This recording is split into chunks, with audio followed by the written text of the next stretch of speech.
Hi and welcome back. It's been a hot minute or two since I've posted. I've got a little bit of material, and mainly a PSA and a little snippet from Bob's Bitchin' Bench. And long story short is, my knife commissioner refused to pay anything. Wouldn't pay a deposit, wouldn't do anything. So yeah, and like I said, to start with, I always give everybody the benefit of the doubt, and I'll get started on it.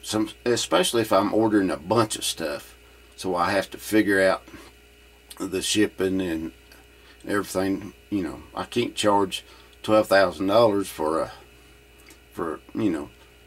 $10,000 worth of material. No, I can't do that. But anyway, shipping, whatever. So when I got to the invoice and everything that he wanted to, I give him a deposit number and a total price to design, engineer, and build a custom one-off knife.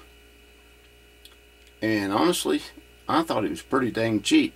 Matter of fact, I know it's awful dang cheap for what I did. So anyway, I am, I'm going to have to require a deposit up front before I start doing anything anymore. And this feller is from Georgia, but born and raised in Mississippi, or born in Mississippi, moved to Georgia. Right down the road, not too far. He's in Kennesaw. I was born there, Kennesaw. So, got bald hair. Charlie Brown hair is getting up on me this morning. I don't wear a hat often enough to keep my hair down. So, anyway. But other than that, I stopped it altogether. So, if anybody wants it, I'll put it out there for that. Just get a hold of me, and hey, it should be it shouldn't be. It is a dandy knife. Like I said, I stopped on it when he refused to pay what he owed, because he authorized it. Whether he knows it or not, that's pretty binding. If I want to take it to a lawyer, I probably could. And but here it is so far. I just quit on it when he refused to pay. So anyway, so I'm gonna possibly take that hammer off the end of it. I hate something sticking out with no handle on it. So, and this will probably, I'll wind up putting an elk horn on this one, and I'll change the sheath around. I like the ostrich, but hey, invoiced on it for the amount of hours that I've got in on it and the material in it. I'll show it to you right here. I've still got it. I hadn't even stitched it yet, but it's all glued together, everything. And this is one of them that'll slap it, that you should be able to slap a grizzly bear down. This is what he wanted. He wanted it down low like that. So, and fixed it where the knife wouldn't slide in and out, because it's lined and everything. And I put a wooden core in it shaped like the knife, so it would hold open that big. So I did sew the top part here. I rounded it up, and there's 3 ostrich hides on this sheath right here. 3. They're leg hides, and I get them, and I pay $22 a piece for them. So the invoice with the hours and everything and the material and everything on this is right at $400 just for the sheath. So He just, wow, that's kind of spendy. Well, that's what you wanted. It's what you asked for. So, with that being said, that's going to be a PSA in my bitch. I've calmed down a whole lot to what I was on it. But, you know, I try to be good to everybody. As good as I could possibly be. And as honest with it. You know, I'm not out here to make a retirement plan off somebody.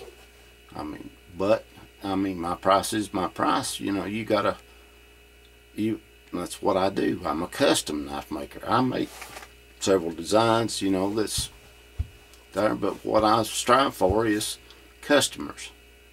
One-on-one with a customer. I want to make a knife that fits his hand and does what he wants, or as close to it as I can possibly get. And, well, like they say, custom knife, custom price. I mean, I'm a whole lot cheaper than a lot of other people. I mean, a whole lot cheaper. I go in a smithy, it's $65 an hour. I sit here with leather, it's $20 an hour. So, and I don't play around with it. Once I get started on it, if I'm able, I'll get on it. If I work an hour on it, that's what you get. It's an hour. And I don't do like a psychiatrist or something like that, or a doctor. You go in for 5 minutes and they charge you $500. Call that an hour. No. You get 60 minutes with me, not 50 or 55 or 15 minutes. But anyway, that's the way it is. And so now here's an update on my hand. That's one of the reasons I quit posting, is I was hurting so bad I couldn't do anything. I couldn't sew,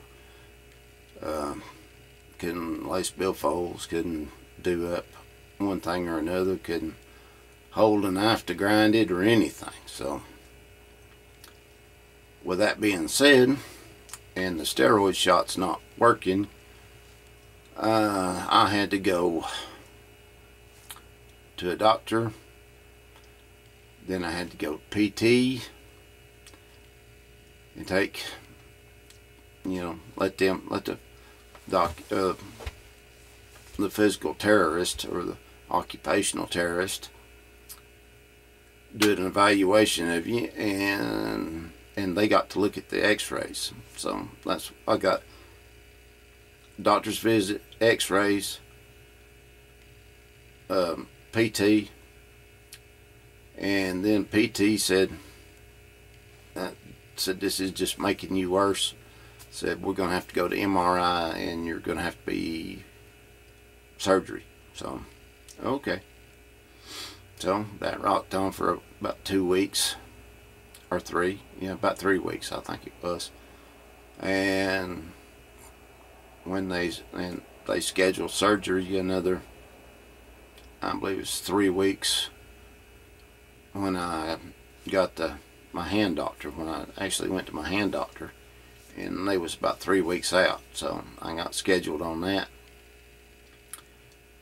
And when that come my turn, I was supposed to have been there. He said at, you know, like 8 a.m. And they said, no, we don't have you scheduled till like 10:30, 11 o'clock. And I said, okay. But I had to go in anyway, so I sat there for a while. They took me back, and then put the little, well, let's see, they made me get naked and put on a robe, or put on one of them little gowns right there. And then they put socks on me and put them leg anti-DVT legs. They put it on, it's got air in it, and it pumps like this on your legs while you're asleep laying there. Keep the blood circulating through your legs so that it don't settle and cause a blood clot. And which it can, because they slow your heartbeat way down, so there's not a whole lot of spurting if they hit something major. And I asked him, I said, how long has he got me scheduled for? How long's the surgery? and said right now, said he's got you scheduled for 2 hours. I went, okay, 2 hours. And so when I come out and was able to come to myself, they said I was in there over 3 hours. When they wheeled me in there, the fella says, we're going to see about putting you to sleep. And I was gone. I didn't hear the end of the word sleep. I was gone. And so I said a little over 3 hours of surgery. They took bones, or took a bone out of my wrist.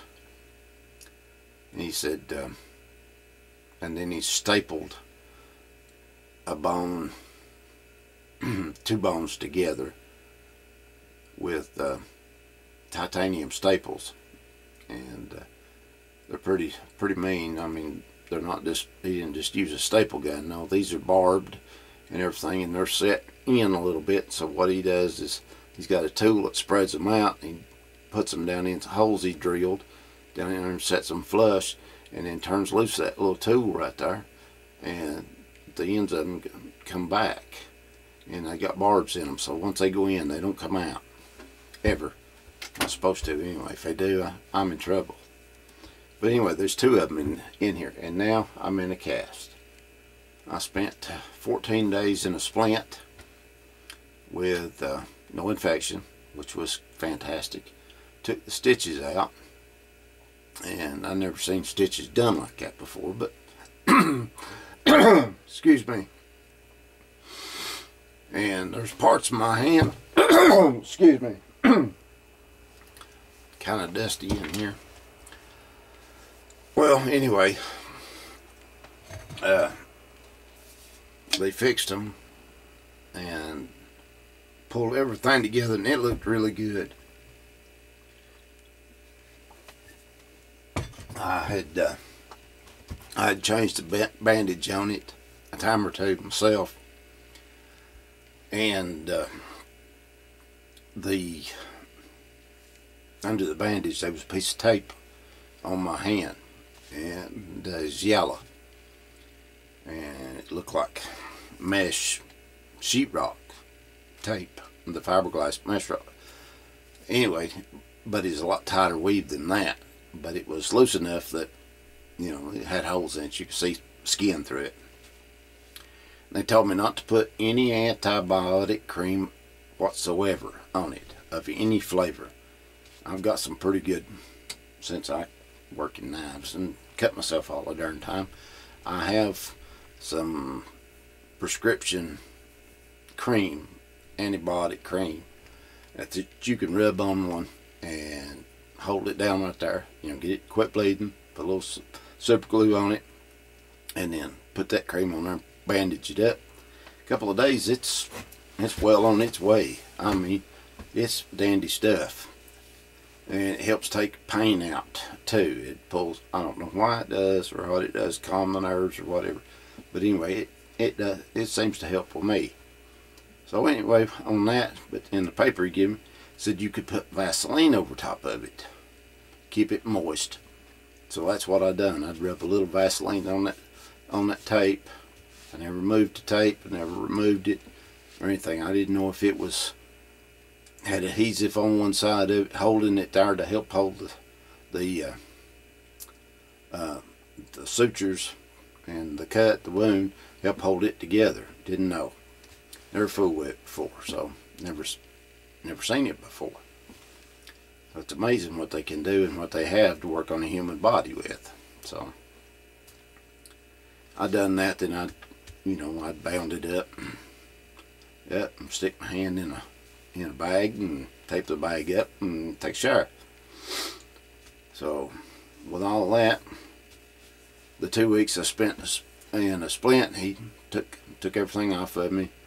Went in there and got x-rays, and he said, looked at him, he said, yeah, everything's in the right place. Well, I had bumped my hand a couple of times, and I'm telling you, one time I was already on my knees, so I had a little word of prayer with God in there, and in a few minutes I quit hurting. So never hurts to ask. I mean, and to thank him for being alive, so, which I do every day. It's just, you know, it's a joy to wake up every day, regardless of the fact that whether you hurt, whether you don't, you're still breathing. So with that, after the x-rays, he said everything was in place. Everything looked really good. The wound looked real good. And they pulled that off of me, and it didn't, you know, it didn't pull any skin or anything. I said, what in the world is that stuff? I thought it was a tape to help hold everything. He said, no. Said it's a long-term piece of tape that has antibiotics in it to make sure that nothing gets there, gets to this open wound. It's wide enough that it covered the stitches and everything. I said, it don't stick, does it? And he said, no. Said, but when we put it down and everything, it kind of sticks a little bit. It's a little sticky. So he opened a pack of it, and then there was several inches of it in there, and he cut off what he needed and put over that, and put a bandage on it, and went to wrap, and he called in his nurse, and she put me on a green cast. So up to there, which I didn't see them do it, but they got the, I believe it comes pre-soaked, the liner that they use to put on your arm, the tube that they use to put on your arm, I think it comes pre-soaked in itching powder. I'm telling you right now, I didn't know you could itch so bad till you get to a spot where you can't reach it. Yeah, they done that for me. So anyway, I'm going to be in this approximately another 6 weeks, 5.5 weeks. Yeah, I just got it the other day. So last week I'm on there, and I'm still getting used to it and everything. I'm bumping it, and I'm in the knife shop. It's dirty and everything else. So, and I can't get it wet. They said don't get it wet. And I said it's fiberglass. This is fiberglass mesh on it. Anyway, I don't know if you can see. That's about what that antibiotic tape that they put on there. It's only about 3/4 to 7/8 inches wide, and it's yellow, kind of yellowish tan, you know. But that's about it's a little bit tighter weave than that. But anyway, this is supposed to have been fiberglass, and she wet it. She opened the pack up and wet it, and just held it in her hand and ran under water and soaked it, then come over here and started doing this. And I said, well, you just told me not to get this wet, and here you go wetting it. She said, well, it'll be all right when this dries. And I said, okay. But she said, don't get it wet, because it'll stink. I said, severely. I said, it won't hurt any integrity or anything in it, but I said, it will absolutely stink. Okay, so I figure dead skin, sweat, whatever else is in here would be amplified by water. So that's real fun. And now this is an update, or just a little bit out of as a PSA also, is that with this right here, me being right-handed, I can move them, but I can't hold nothing. And if I get them in the wrong position, then it's painful as it can be, because it's still not right in there, or I'm not tough enough. I thought I was tougher than wheat leather and peach pits, but this right here is proven otherwise. So, but for all those out there, you need to practice, and I do mean practice everything that you do. Your morning routine, you need to practice that. Your hygiene, everything, you need to practice with your offhand. Because if you don't, and you screw this up, you're going to be like me. You're going to be lost and trying to figure things out on the fly, and that don't work. I didn't run into that problem. It don't work. It's amazing. I mean, really, it is amazing. I can shave my face good and smooth, left-handed. I can do that. I mean, it's good. I mean, I don't think nothing about it. I do it. But that's because I'd shave one side of my face right-handed, the other side left-handed. So,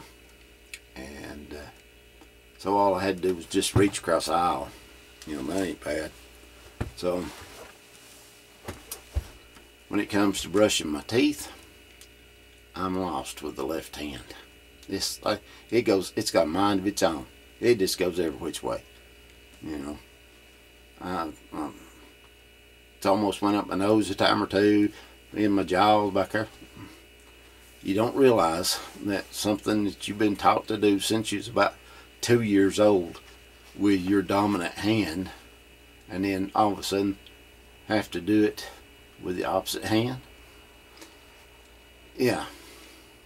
And I've been doing what little bit I've been doing left-handed here, and letting everything else, trying to let this right arm heal up, but it's not super pleasant on this left side.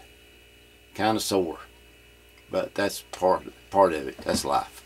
Hey, you're never going to get out of it alive, so you might as well just roll with the punches best you can. So anyway, I thought I'd give you an update and do a little calm bitch off the bitch and bitch, you know. So there, it's full. I ain't even fool with it. I ain't done nothing out here to amount to anything other than walk in here and get tripped up a time or two. They is on strike. They said all I'd ever done was make a mess, and they started cleaning it up. So they left, went on strike. Good thing I don't have to pay them on strike unless they hit me with a lawsuit. So anyway, that's neither here nor there. But like I said, I'm not.